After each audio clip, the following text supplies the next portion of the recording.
नवम स्कंद का आरंभ। श्री कृष्णं वंदे जगद्गुरुम। जगद्गुरु श्री शंकराचार्याय नमः। मर्यादा पुष्टि से काम विनाश। प्रथम स्कंद अधिकार लीला से संबंधित था। शिष्य का अधिकार बताया गया। जिसका अधिकार सिद्ध होता है उसे संत मिलते हैं। मृत्यु सिर पर सवार होने वाली है, ऐसा सुनने पर राजा परीक्षित के विलासी जीवन का अंत आया और वह सुधर गया। विलासी जीवन का अंत और भक्ति सिद्ध हो जाए तभी जीव अधिकारी बनता है। वैराग्य धारण करके जो बाहर निकल पड़ता है वह संत बनता है और उसे अपने आप सद्गुरु आ मिलते हैं। संत के घर ही संत पधारते हैं। तुम संत बनोगे तो तुमसे भी संत आ मिलेंगे। द्वितीय स्कंद में ज्ञान लीला आई। मनुष्य मात्र का कर्तव्य क्या है? आसन्न मृत्यु व्यक्ति का कर्तव्य क्या है? इन जैसे प्रश्नों की चर्चा करके ज्ञान दिया गया। तृतीय और चतुर्थ स्कंदों में सर्ग विसर्ग लीला वर्णित है। इनमें ज्ञान को क्रियात्मक रूप देने का उपदेश किया गया है। ज्ञान को किस भांति जीवन में उतारा जाए, उसे कैसे क्रियात्मक किया जा सके, यह ध्रुव आदि के दृष्टांत के द्वारा बताया गया है। ज्ञान जब तक शब्दात्मक है तब तक शांति नहीं मिलेगी। जब वह क्रियात्मक सक्रिय होगा तभी शांति मिलेगी। पांचवा स्कंद स्थिति लीला का है। गुरु द्वारा प्राप्त ज्ञान को जीवन में उतारोगे तभी स्थिरता प्राप्त होगी। यह पांचवें स्कंद में बताया गया है। छठे स्कंद में पुष्टि लीला अनुग्रह लीला का वर्णन है। जो साधन करता है उसी पर प्रभु कृपा करते हैं। मनुष्य जब किसी स्वरूप में स्थिर निमग्न होता है तभी ठाकुर जी कृपा करते हैं। कुछ लोग समझते हैं कि खा पीकर हष्ट पुष्ट होना ही पुष्टि मार्ग है। नहीं, ऐसा नहीं है। पुष्टि मार्ग तो यह बताता है कि ठाकुर जी के विरह में मनुष्य का जीवन कैसा होना चाहिए। ईश्वर को अपना सर्वस्व अर्पण कर दो। इंद्रियों को भक्ति रस में सराबोर कर दो। वैसा करने पर ही इंद्रियों को पुष्टि मिलती है। मनुष्य यदि पुष्टि का ठीक से उपयोग करे और वासना के वेग में बह जाए तो वह पुष्ट होने की अपेक्षा दुष्ट ही बनता है। अनुग्रह के बाद भी अगर मनुष्य वासना के अधीन हो जाए तो वह पुष्ट नहीं बन पाता। सातवें स्कंद में असद वासना को दूर करने के संतों में धर्म बताए गए हैं। सातवां स्कंद वासना लीला है। प्रभु की कृपा का यदि मनुष्य अच्छा उपयोग नहीं करे तो वासना ही जागती है। जो कुछ है उसका मैं अपने सुख के लिए ही उपयोग करूंगा, ऐसा सोचना असद वासना है। प्रहलाद को जो कुछ मिला था उसका उसने सभी के लिए उपयोग किया था। मुझे जो सुख मिला है वह प्रभु का ही है। सुख भोगकर जो दूसरों को सुख देता है वह सज्जन तो है किंतु संत नहीं है। जो स्वयं दुख उठाकर अन्यों को सुख देता है वही संत है। हरे कृष्ण। रासलीला भागवत का फल है। रामलीला में वासना को संग लेकर जाओगे तो वहां प्रवेश नहीं मिलेगा। पुष्टि के बाद जागने वाली वासना अनर्थ उत्पन्न करती है। पुष्टि का सदुपयोग करने वाला देव है और दुरुपयोग करने वाला दैत्य। प्रहलाद देव माना गया क्योंकि उसने पुष्टि का सदुपयोग किया। हिरण्यकश्यप ने पुष्टि का दुरुपयोग किया, इसलिए वह दैत्य कहलाया।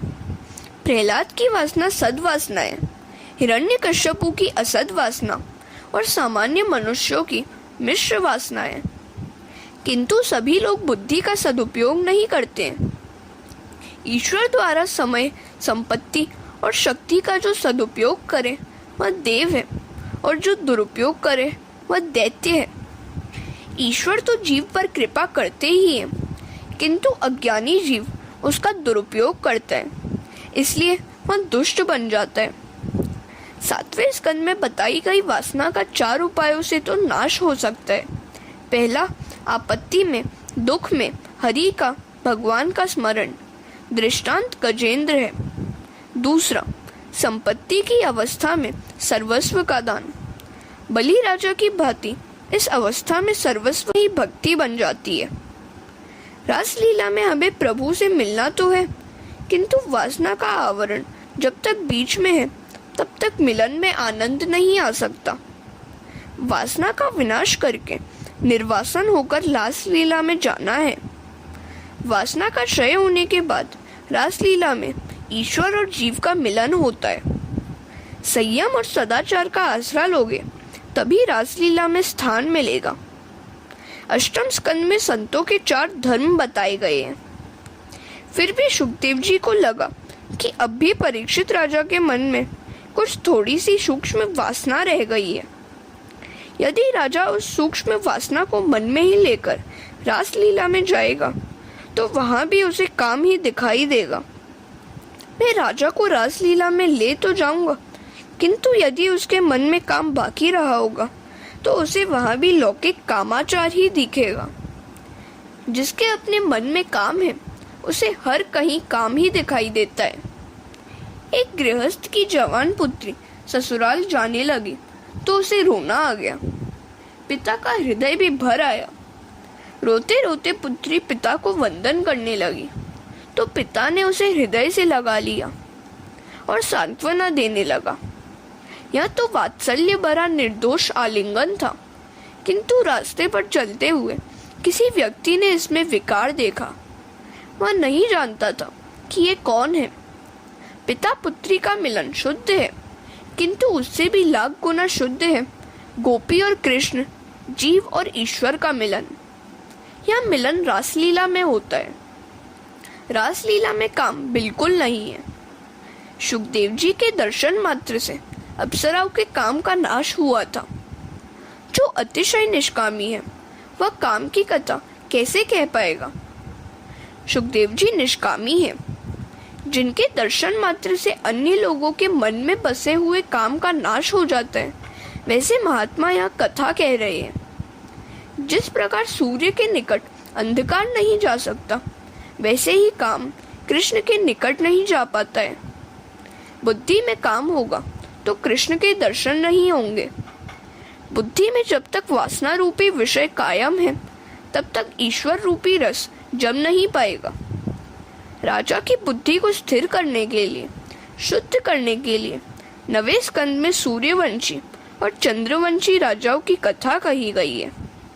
सूर्य है बुद्धि के स्वामी और चंद्र है मन के स्वामी।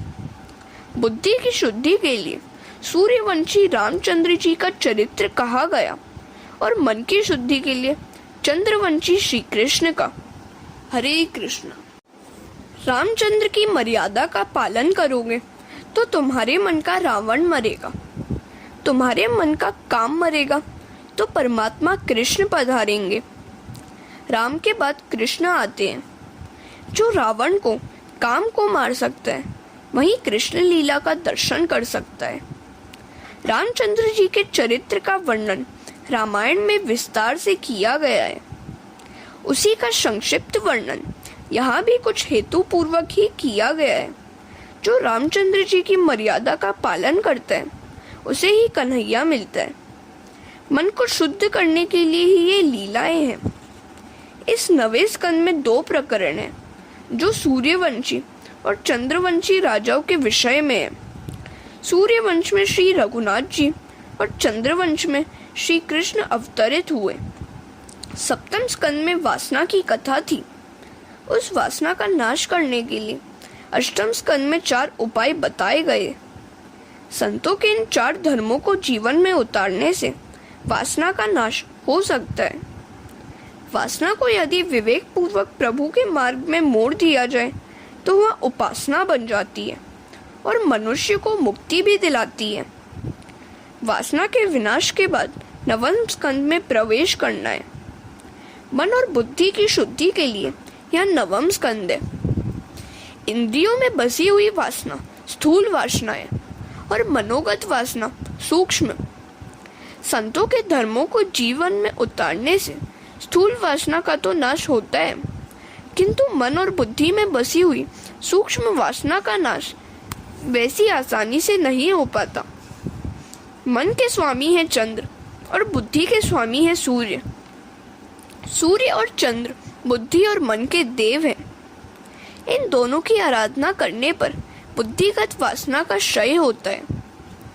वासना का पूर्णतः क्षय हुए बिना मोह का क्षय नहीं हो पाता और मोह के क्षय बिना मुक्ति नहीं मिलती। मन के सूक्ष्म मल का नाश होने पर ही मुक्ति मिलती है। ज्ञानी पुरुष बार बार सोचते हैं कि संसार में सच्चा सुख नहीं है। जब तक शरीर है तब तक सुख सुविधा की अपेक्षा तो रहती है, किंतु अंत में परिणाम तो दुखमय ही है। ऐसा मानकर वे भोग करते हैं। सूर्य चंद्र की उपासना के बिना बुद्धिगत वासना का नाश नहीं हो पाता। मन में सूक्ष्म मल भी नहीं रह पाएगा तो मन मरेगा, अर्थात श्री कृष्ण में मिल जाएगा। मन मरेगा तो मुक्ति मिलेगी। आत्मा तो नित्य मुक्त है, मुक्त तो मन को करना है। संत धर्म के आचरण से इंद्रियगत विकार का नाश होता है। जो विकार वासना मन और बुद्धि में सूक्ष्म रूप से व्याप्त है, उसका शीघ्र विनाश नहीं हो पाता। जिसका जन्म अंतिम है, उसी का मन अति शुद्ध होता है। मेरा मन तो शुद्ध ही है, ऐसा विचार कभी न करो, क्योंकि ऐसा करने से साधन साधना उपेक्षित हो जाने की संभावना है। भोजन से चाहे संतुष्ट बनो, भजन से नहीं। सत्कर्म का तो असंतोष ही बना रहना चाहिए। इंद्रियगत वासना नष्ट होने पर भी मनोगत वासना बाकी रह जाती है। ईश्वर के साथ एक होना है। मन और बुद्धि में बसी हुई वासना कृष्ण मिलन में बाधा उपस्थित करती रहती है। हमारा लक्ष्य बिंदु तो है कृष्ण मिलन। हमें ईश्वर के साथ एकत्व साधना करनी है। भगवान के साथ एक होने के लिए ही यह भागवत कथा है। भागवत कथा जीव को भगवान के साथ तन्मय करती है। कथा श्रवण पुण्य का काम है। कर्मों का फल तो कालांतर में मिलता है, जबकि भागवत कथा श्रवण का फल तो शीघ्र ही मिलता है। इस कथा श्रवण का फल है सांसारिक विषयों का विस्मरण और ईश्वर के साथ तन्मयता। सभी साधनों का यही फल है। कथा कीर्तन में अनायास ही तन्मयता हो जाती है। जगत को अनायास भूलकर ईश्वर के साथ तन्मय होना ही सभी साधनाओं का फल है। हमें जगत में रहना है, किंतु जगत को अपने में बसाना नहीं है। जिसके मन में संसार विषय आते ही नहीं है, उसके लिए मुक्ति सुलभ है। प्रभु के द्वारा उत्पन्न जगत मन में विक्षेप करता नहीं है, किंतु जीव अपने मन में जिस जगत को बसाता है, वही भजन में विक्षेप करता बन जाता है। मन में से संसार के सूक्ष्म स्वरूप को निकाल बाहर करोगे, तभी वहाँ श्री कृष्ण आ बसेंगे। हरे कृष्णा। बुद्धिगत काम के विनाश के हेतु ही यह नवम स्कंद की कथा है, जिसमें बरसों से तेल ही रखा जाता है। ऐसे बर्तन को 5-10 बार धोने पर वह स्वच्छ तो होगा, किंतु तेल की बास नहीं जाएगी। अब उस बर्तन में चटनी अचार रखोगे तो वह बिगड़ जाएगा। मनुष्य का मस्तिष्क भी ठीक ऐसा ही है। इसमें कई वर्षों से काम वासना रूपी तेल रखा गया है। इस बुद्धि रूपी पात्र में श्री कृष्ण रूपी रस रखना है। अब इस मस्तिष्क रूपी बर्तन में काम का अंश मात्र भी होगा तो उसमें प्रेम रस जगेगा ही नहीं। जब बुद्धि में परमात्मा का निवास होता है, तभी पूर्ण शांति मिल पाती है। जब तक बुद्धि में ईश्वर का अनुभव नहीं हो पाता, तब तक आनंद का अनुभव नहीं हो पाता। संसार के विषयों का ज्ञान बुद्धि में आने पर विषय सुखरूप बनते हैं। परमात्मा को बुद्धि में रखना है। मस्तिष्क में जब ईश्वर आ बसते हैं, तभी ईश्वर स्वरूप का ज्ञान पूर्ण आनंद देता है। तेल के अंश से चटनी अचार बिगड़ते हैं, वैसे ही बुद्धि में वासना का अंश रह जाने पर वह अस्थिर ही रहेगी। बुद्धि को स्थिर और शुद्ध करने के हेतु मन के स्वामी चंद्र और बुद्धि के स्वामी सूर्य की आराधना करनी है। त्रिकाल संध्या करने से बुद्धि विशुद्ध होगी। वासना विनाश के हेतु संत धर्म बताने पर भी सुखदेव जी को लगा कि परीक्षित के मन में अब भी सूक्ष्म वासना बाकी रह गई है। राजा को रासलीला में ले जाना है, मृत्यु के पूर्व ही उसे परमानंद देना है। जब तक बुद्धि में काम वासना है, श्री कृष्ण के दर्शन उसे नहीं होंगे। अतः राजा के मन में शेष रही हुई वासना का पूर्णतः नाश करने के लिए सुखदेव जी ने सूर्य और चंद्रवंश की कथा सुनाई। जब तक राम नहीं आते हैं, तब तक कृष्ण भी नहीं आते हैं। भागवत में मुख्य कथा श्री कृष्ण की है। फिर भी राम के आगमन के बाद ही श्री कृष्ण आते हैं। जिसके घर में राम नहीं आते हैं, उसका रावण काम मरता नहीं है, और जब तक काम रूपी रावण मरता नहीं है, तब तक श्री कृष्ण नहीं आते हैं। इस रावण को मारना है। रावण तभी मरेगा जब राम की मर्यादा का पालन किया जाए, चाहे जिस संप्रदाय में विश्वास हो। किंतु जब तक रामचंद्र की मर्यादा का पालन नहीं करोगे, तब तक आनंद नहीं मिलेगा। आरंभ में रामचंद्र के चरित्र का वर्णन है, फिर दशम स्कंद की कथा आएगी। भागवत की कथा के वक्ता और श्रोता को राम की मर्यादा का पालन करना चाहिए। मनुष्य को थोड़ी सी संपत्ति या थोड़ा सा अधिकार मिलते ही वह राम की मर्यादा भूल जाता है। राम के आए बिना कृष्ण भी नहीं आते। रामचंद्र की उत्तम सेवा यही है कि उनकी मर्यादा का पालन किया जाए, उनका सही वर्तन रखो। राम जी का भजन करना अर्थात उनकी मर्यादा का पालन करना। उनका वर्तन हमें अपने जीवन में उतारना चाहिए। यदि राम जी को मन में बसाओगे, मर्यादा पुरुषोत्तम रामचंद्र का अनुकरण करोगे, तो भगवान मिलेंगे। उनकी लीला का अनुकरण करो। उनका चरित्र सर्वथा अनुकरणीय है। श्री कृष्ण की सभी लीलाओं का अनुकरण नहीं करना है, उनका चरित्र चिंतनीय है। श्री कृष्ण की लीला चिंतन करने के लिए और चिंतन करके तन्मय होने के लिए है। हरे कृष्ण। रामचंद्र ने जो किया था वह करना है, किंतु श्री कृष्ण जी ने जो कहा था वह करना है। राम पूर्ण पुरुषोत्तम होने पर भी मनुष्य को आदर्शमय दिखाते हैं। रामचंद्र का मातृ प्रेम, पितृ प्रेम, बंधु प्रेम, एक पत्नी व्रत आदि सब कुछ जीवन में उतारने योग्य। रामायण के सभी पात्र आदर्श हैं।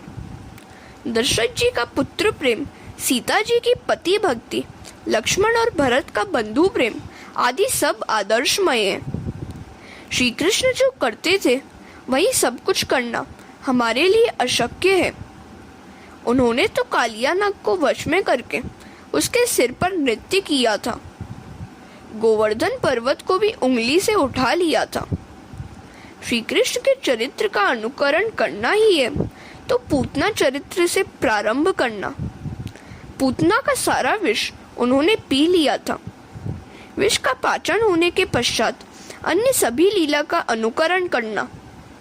रामचंद्र ने अपना ऐश्वर्य छिपाया था और मनुष्य के जीवन का नाटक किया।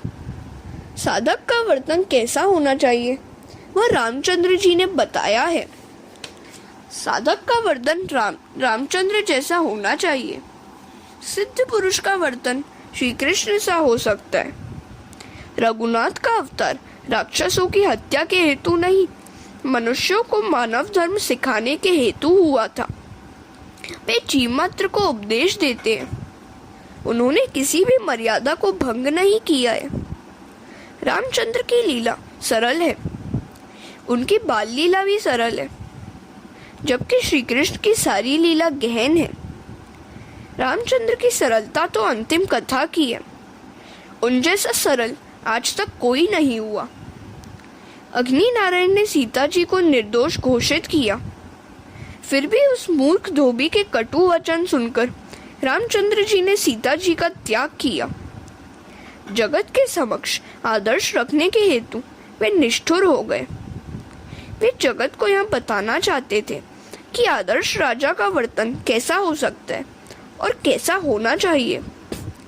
सीता ने नारी धर्म का आदर्श प्रस्तुत किया। मेरे प्रति ही मेरे परमेश्वर हैं। राम मर्यादा पुरुषोत्तम है और श्री कृष्ण पुष्टि पुरुषोत्तम। श्री कृष्ण माखन चोर हैं, अर्थात मृदु मन के चोर हैं। वे सर्वस्व ही मांगते हैं। राम नाम जैसा सरल है वैसा ही उनका काम, उनकी लीला भी सरल है। राम के नाम में एक भी संयुक्त अक्षर नहीं है। कृष्ण के नाम में एक भी अक्षर सरल नहीं है, सभी संयुक्ताक्षर ही है। श्री राम दिन को 12 बजे आए थे तो श्री कृष्ण रात्रि को 12 बजे। एक मध्याह्न में आया तो दूसरे मध्य रात्रि को। एक राजा दशरथ के भव्य राज प्रसाद में अवतरित हुए तो दूसरे कंस के कारागृह में। राम जी को पहचानना समझना सरल है, किंतु कृष्ण को समझना बड़ा कठिन है। राम जी की मर्यादा को जीवन में उतारने का काम सबसे कठिन है। सूक्ष्म वासना के नाश के हेतु 9वें स्कंद में संतों के चरित्र कहे गए हैं। सूर्य वंश के प्रकरण में राम जी का चरित्र आता है। रामचंद्र मर्यादा है तो श्री कृष्ण प्रेम। मर्यादा और प्रेम को जीवन में उतारोगे तो सुखी होगे। नरसिंह अवतार की कथा में क्रोध नाश की, वामन अवतार की कथा में लोभ के नाश की और रामचंद्र जी की अवतार की कथा में काम नाश की रीति बताई गई है। क्रोध, लोभ और काम का जब नाश होता है तभी कृष्ण भगवान प्रकट होते हैं। वैसे तो भागवत का लक्ष्य कृष्ण लीला का कथन ही है, तो फिर प्रथम स्कंद से ही कृष्ण लीला का वर्णन क्यों नहीं? इसका कारण यही है कि क्रोध, लोभ और काम आदि का नाश होने पर ही परमात्मा कृष्ण मिलते हैं। अष्टम स्कंद के समाप्ति अंश में सत्यव्रत मनु महाराज और मत्स्यावतार की कथा गाई गई है। हरे कृष्ण। सत्यव्रत वैवस्वत मनु और उनके वंश की कथा। राजा परीक्षित ने कहा, मुझे सत्यव्रत मनु के वंश की कथा सुनाइए। सुखदेव जी वर्णन करते हैं, राजन, इस कल्प में राजर्षि सत्यव्रत वैवस्वत मनु बने थे। विवस्वन के घर वैवस्वत हुए थे। मनु वैवस्वत सूर्यवंश के आदि प्रवर्तक हैं। उनका विवाह श्रद्धा नामक स्त्री के साथ हुआ था। उनकी 10 संतान हुई थी। उनके नाम हैं इक्ष्वाकु, नृक, शर्याति, दिष्टि, करुष, नरेश्यंत, पृषग्र, नभक और कवि। दिष्टि के वंश में मरुत नामक चक्रवर्ती राजा हुए थे। मरुत के गुरु थे बृहस्पति। वे इंद्र के भी गुरु थे। मरुत राजा को यज्ञ करना था। बृहस्पति ने आने से इनकार कर दिया। हर एक कार्य में पहले कुल गुरु का पूजन तो किया ही जाना चाहिए। अब क्या किया जाए? एक बार मरुत को मार्ग में नारद जी मिल गए तो उन्होंने नारद जी से अपनी कठिनाई सुनाई। तो नारद जी ने कहा कि बृहस्पति के छोटे भाई संवर्त को ही बुला लीजिए, वे भी गुरु समान ही है, यज्ञ तो करना ही चाहिए। राजा संवर्त तो योगी हैं और उनका कोई पता ही नहीं है। तो नारद जी कहते हैं, उनका पता मैं बताऊंगा, किंतु मेरा नाम मत लेना। कई बार ज्ञानी पुरुष भी संसार से डरते हैं। संसार के स्त्री पुरुषों का संग होने से ब्रह्माकार वृत्ति का भंग हो जाता है। संवर्त योगी का नियम था कि 24 घंटों में एक बार वे काशी आते थे। महापुरुष भजन में भी नियम का पालन करते हैं। संवर्त काशी विश्वनाथ के दर्शन करने के लिए आते थे, किंतु मार्ग में यदि शव का दर्शन हो जाता तो उसे ही शिव रूप मानकर वंदन करके वापस लौट जाते थे। महाभारत के अनुशासन पर्व में विस्तार से यह कथा कही गई है। मरुत राजा शव लेकर रात को मार्ग में बैठ गए। एक पागल सा व्यक्ति आया। उसने शव को देखा तो वंदन करके वापस लौटने लगा। मरुत राजा को विश्वास हो गया कि यह संवर्त योगी ही है। राजा ने उनके चरण पकड़ लिए और प्रणाम किया। संवर्त कहने लगे, मैं अज्ञानी हूँ, मुझे ज्ञान दीजिए। मरुत राजा कहते हैं, आप संवर्त हैं, मेरे गुरु हैं। आप तो गुरु बृहस्पति के लघु बंधु हैं।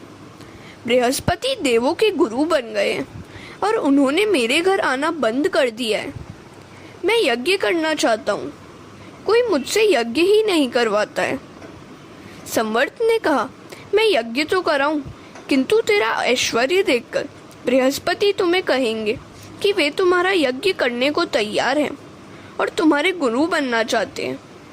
यदि वैसा समय आया और तुमने मेरा त्याग किया तो मैं तुम्हें भस्मीभूत कर दूंगा। राजा ने संवर्त की शर्त स्वीकार कर लिया। संवर्त ने राजा को मंत्र दीक्षा दी। यज्ञ का आरंभ होने चला। यज्ञ के सभी पात्र सुवर्ण के थे। राजा के वैभव और यज्ञ की भव्य तैयारी देखकर बृहस्पति लालायित हुए। उन्होंने राजा को संदेश भेजा, तुम्हारा मैं ही आचार्य हूँ, मैं यज्ञ कराने को तैयार हूँ। बृहस्पति ने इंद्र से कहा और इंद्र ने अग्नि के द्वारा संदेश भेजा कि बृहस्पति को ही गुरु बनाया जाए। अगर ऐसा नहीं हुआ तो इंद्र यज्ञ में बाधा उपस्थित करेंगे। अग्नि ने संवर्त से कहा, मेरी आज्ञा का उल्लंघन करोगे तो मैं तुम्हें भस्मीभूत कर दूंगा। जिस देव को संवर्त योगी आज्ञा करते हैं वह वहां उपस्थित होता है और यह देव प्रत्यक्ष हव्य भाग ग्रहण करता है। जैसा यज्ञ मरुत का हुआ था वैसा न तो कभी किसी का हुआ और न कभी होगा। मरुत के इस यज्ञ का वर्णन ऋग्वेद में भी है। भागवत में तो यह संक्षिप्त में ही वर्णित है। हरे कृष्णा।